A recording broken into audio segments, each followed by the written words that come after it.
সরকারি কর্মচারীদের জন্য যদিও সরকারি চাকরি আইন বিদ্যমান রয়েছে, তারপরও সরকার নতুন করে বাংলাদেশ সিভিল সার্ভিস নামে আরেকটি আইন প্রণয়নের উদ্যোগ গ্রহণ করতে যাচ্ছে। এই নতুন আইনটি কেবল বিসিএস কর্মকর্তাদের জন্যই প্রযোজ্য হবে নাকি সকল সরকারি কর্মচারীদের অন্তর্ভুক্ত করা হবে সে বিষয়ে এখনো সুস্পষ্ট কোনো ধারণা পাওয়া যায়নি। ক্ষমতাসীন বিএনপির নির্বাচনী প্রতিশ্রুতি অনুসারে বাংলাদেশ সিভিল সার্ভিস আইনের খসড়া তৈরির লক্ষ্যে জনপ্রশাসন মন্ত্রণালয়ের বিধি অনুবিভাগের অতিরিক্ত সচিবকে আহ্বায়ক করে সম্প্রতি 16 সদস্য বিশিষ্ট একটি কমিটি গঠন করা হয়েছে। ওই কমিটির একজন সদস্য গত রোববার আজকের পত্রিকাকে জানিয়েছেন, সরকারের নির্দেশনা অনুযায়ী আমরা সরকারি চাকরি সংক্রান্ত সব ধরনের আইন ও বিধি বিধানগুলো বিস্তারিতভাবে পর্যালোচনা করে নতুন আইনের খসড়া প্রণয়নের দিকে অগ্রসর হব। শিগগিরই কমিটির বৈঠক অনুষ্ঠিত হবে। জনপ্রশাসন বিশেষজ্ঞরা মতামত দিয়েছেন যে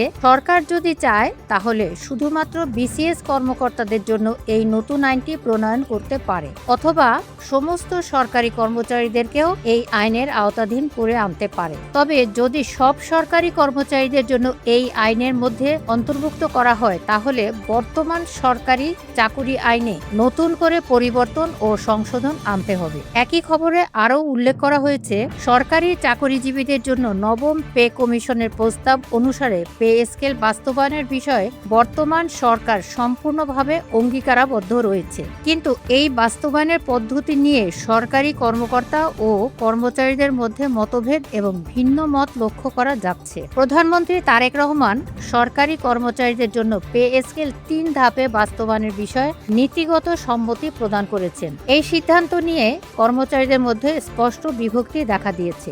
একটি গ্রুপ সরকারের এই সিদ্ধান্তকে সমর্থন করলেও অন্য একটি গ্রুপ ভিন্ন অভিমত ব্যক্ত করেছে। তাদের দাবি হলো পে স্কেলের পুরোটাই এক ধাপে বাস্তবায়ন করে গেজেট প্রকাশ করতে হবে। অর্থ মন্ত্রণালয়ে এবং মন্ত্রিসভা বিভাগের তথ্য অনুসারে সরকার আগামী 1 জুলাই থেকে সরকারি চাকরিজীবীদের জন্য নতুন পে স্কেল নবম পে স্কেল বাস্তবায়নের নীতিগত সিদ্ধান্ত গ্রহণ করেছে। এই সিদ্ধান্ত অনুসারে সম্পূর্ণ প্রক্রিয়াটি 3 ধাপে সম্পন্ন করার বিস্তারিত পরিকল্পনা প্রণয়ন করা হয়েছে। সূত্র আজকের পত্রিকা ও সম্পর্কিত প্রতিবেদন।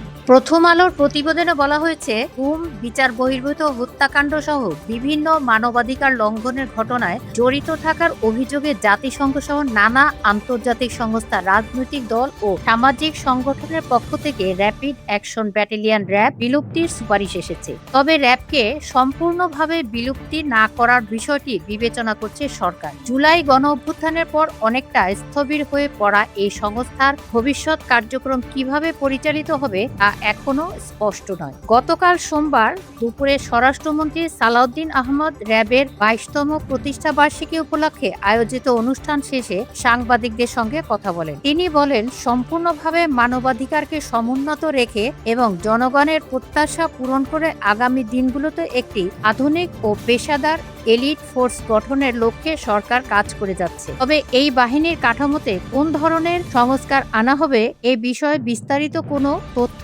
স্বরাষ্ট্রমন্ত্রী প্রকাশ করেননি। মূলত জুলাই গণ অভ্যুত্থানের মাধ্যমে আওয়ামী লীগ সরকারের পতনের পর র্যাবের অতীত কর্মকাণ্ড সবচেয়ে বেশি আলোচনার কেন্দ্রবিন্দুতে এসেছে। এবছরের 5 জানুয়ারি গুম সংক্রান্ত তদন্ত কমিশনের দেওয়া হিসাব অনুসারে মোট গুমের ঘটনার প্রায় 25% সঙ্গে র্যাব জড়িত ছিল। একক বাহিনী হিসাবে এটি সর্বোচ্চ অনুপাত। এছাড়া সারা দেশে গুম কমিশনের যে 40টি গোপন বন্দিশালা সন্ধান পেয়েছে, তার মধ্যে 22 থেকে 23টি ছিল র্যাবের নিয়ন্ত্রণে। সূত্র প্রথম আলো। ভিডিওটি যদি ভালো লাগে, ইনফরমেটিভ মনে হয়, তাহলে সাবস্ক্রাইব করে লাইক করে পাশে থাকবেন। সবাই ভালো থাকুন। সবাইকে ধন্যবাদ।